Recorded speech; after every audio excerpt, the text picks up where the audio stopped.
السلام علیکم. میرا نام سعید احمد، میرا تعلق ضلع وہاڑی سے ہے اور میں تقریباً جو ڈسکوں کے پرابلم میں تقریباً 1-1.5 سال سے یعنی کہ میں مبتلا ہوں. کافی جگہ سے میں نے علاج کروایا ہے، پاک پتن سے بھی کرایا ہے، میاں چنوں سے بھی کروایا ہے، تو لیکن مجھے آرام نہیں آ رہا تھا. ٹھیک ہے، میں نے پھر جو ہے اپنا فیس بک پہ ان کا ایڈ دیکھا ڈاکٹر صاحب کا، تو ابھی میں آیا ان کے پاس. کل سے میں نے ان کے ساتھ اپنا چیک اپ کروایا ہے، تو ابھی میں کافی بہتر اپنے آپ کو محسوس کر رہا ہوں.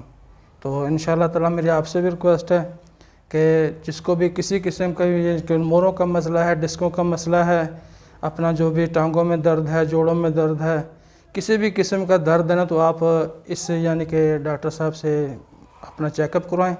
تو انشاءاللہ تعالیٰ اللہ کے فضل و کرم سے آپ کو بہترین یعنی کہ نا فائدہ ہوگا اس چیز کا نا. تو یہ دوائیاں وغیرہ تو میرے خیال میں اس بیماری کا کوئی حل نہیں ہے، کوئی علاج نہیں ہے. تو یہ جو طریقہ ہے بہترین طریقہ ہے، تو آپ اس سے یعنی کہ وہ ضرور کروائیں. ٹھیک ہے نا جی، اللہ حافظ.